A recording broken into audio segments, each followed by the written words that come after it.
Ada seorang laki-laki bernama Afian. Ia berusia 25 tahun. Dan ini adalah perjalanan kisah cintanya. Pertama, dia mengenal Risma. Kenalan, pendekatan selama 6 bulan.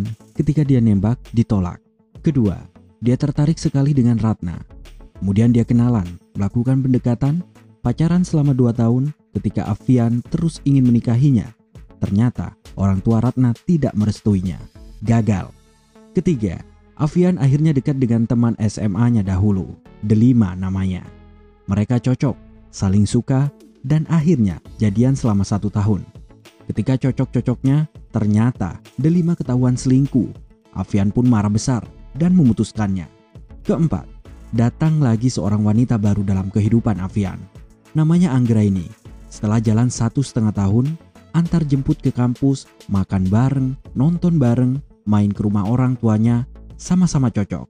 Anggraini mengalami kecelakaan motor yang akhirnya menyebabkan dia meninggal di tempat. Pupus sudah seluruh kenangan dan harapan Afian.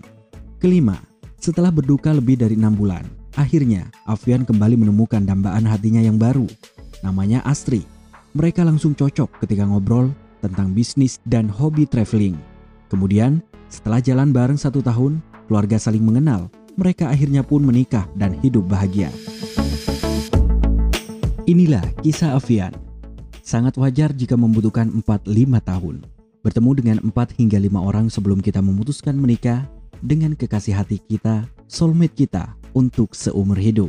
Begitupun di dalam dunia usaha. Banyak pebisnis, marketer, berusaha mencari, mengejar untuk mendapatkan customernya.